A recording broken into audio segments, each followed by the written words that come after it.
In this video, we're checking out every awesome hidden feature and some cool tips and tricks you could do with the brand new Garmin Venu 2 Plus. So if you just picked this thing up, I'm going to go over everything, including the overall gesture controls and some hidden menus you could enable as well.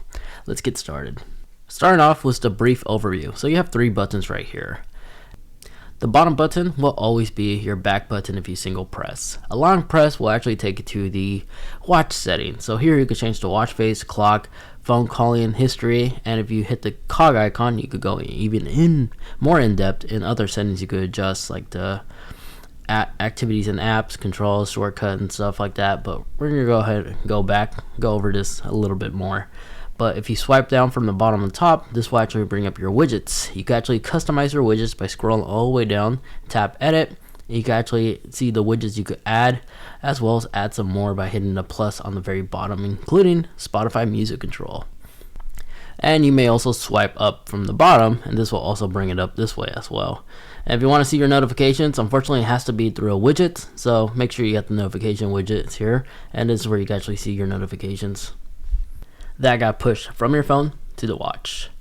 Now the center button, if you actually long press, this will toggle your cell phone's virtual voice assistant. And if you tap once, this will actually launch the shortcut you actually set up on the smartwatch. So mine, for example, I have the Garmin Pay feature set up with this shortcut. Now a single press on top, this will actually take you to your workout activities, so you can actually launch and start tracking. If you tap bottom, you have additional options. You can also add some more to that list if you like to. So let's go ahead and press back, go back to the main menu.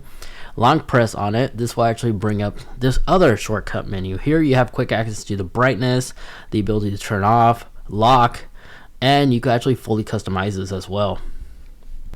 On this menu, by long pressing the back button, this will actually put these circle icons around these icons, and if you tap on one, you could trash one, and you could actually view the list of what other ones you could replace that one that you replace with. So battery saver, you could actually have that here.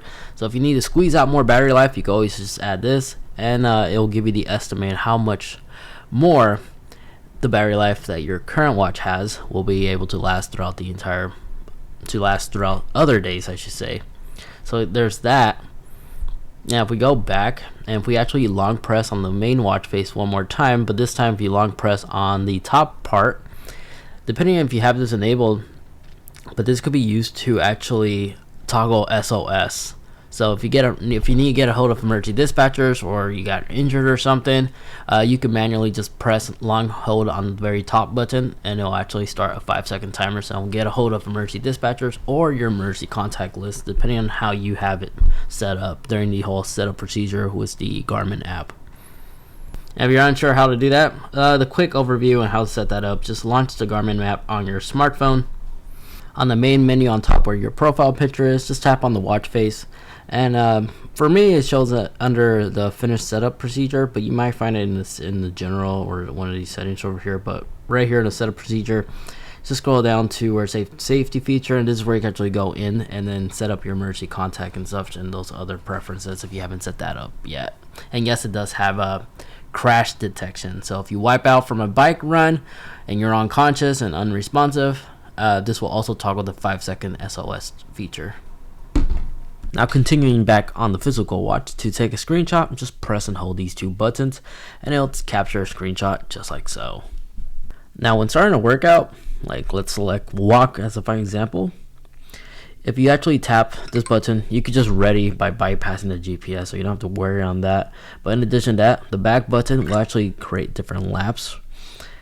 And when you end the workout, well, I should say pause it like so, and you actually press the green button back here, this will actually give you the brief overview of the distance, timer, and pace. I'm sorry, not the back, by back button, I mean this one right here, the lower one. And you can actually tap here to resume that.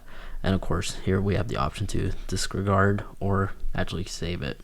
Now, I haven't yet experienced this, but in case your watch does become buggy or frozen, to hard reset it, all you gotta do is this.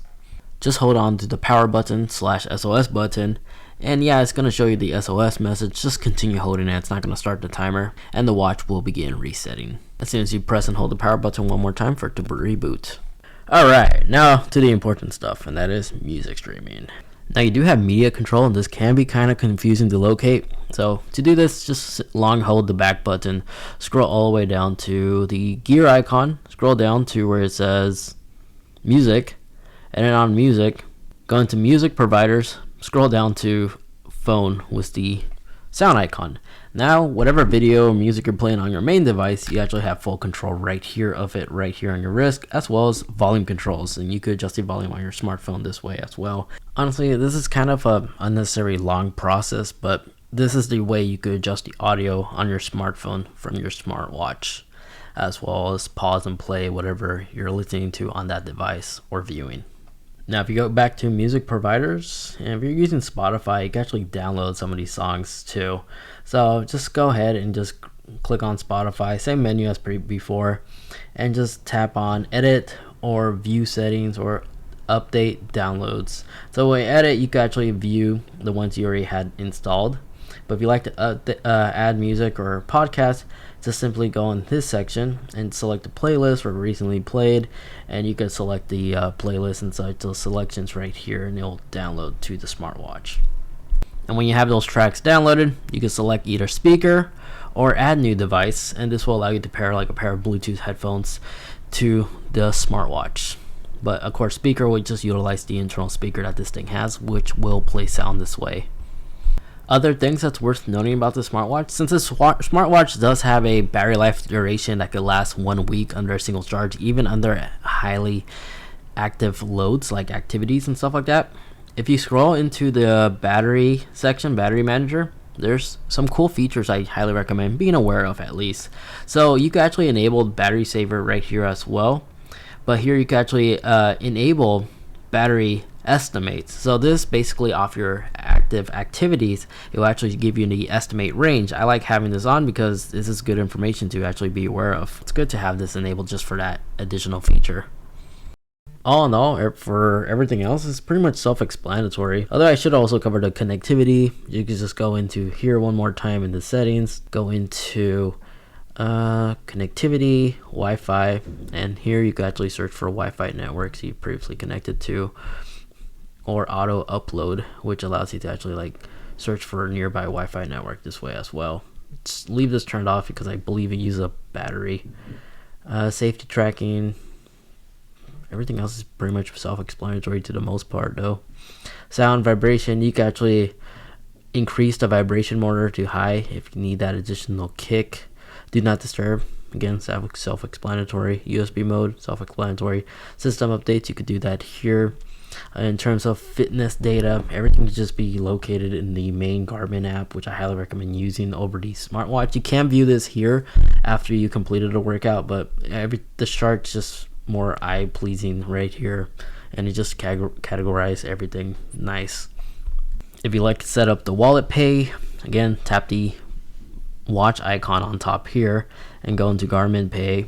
Some banks and credit cards are not compatible, just something to note, but here you can add your cards as well as change your PIN. And if we hop back to the watch, go into the settings once more, go down to shortcuts. Here's where you can actually swap the shortcut button to be other things like music and such. I still prefer using the Garmin Pay. And if you lose your smartphone around, you can actually utilize the smartwatch to actually pin or allow your smartphone to actually play sound, I should say, by simply just launching the shortcut. And then this icon right here was the question mark with the phone icon. This will actually do that. So you can locate your phone faster without having to actually grab their phone to call your phone. And there you guys have it. That is all the cool hidden features and some cool shortcuts, some tips and tricks you could do on the brand new Garmin Venu 2 Plus. If you got some good useful information out of this video, you know what to do. Greatly appreciate if you can actually leave this video a like, as well as help me out a lot, and get subscribed, especially if you enjoy a lot of tech videos just like this. If you'd like to see a comparison video against the Apple Watch and the Garmin, I have actually previously covered out, which you could go ahead and watch right over here. And then the video next to that one, that's just a video YouTube's recommending specifically for you. Thanks so much for watching, take care, and I'll catch you all in the next one. See ya.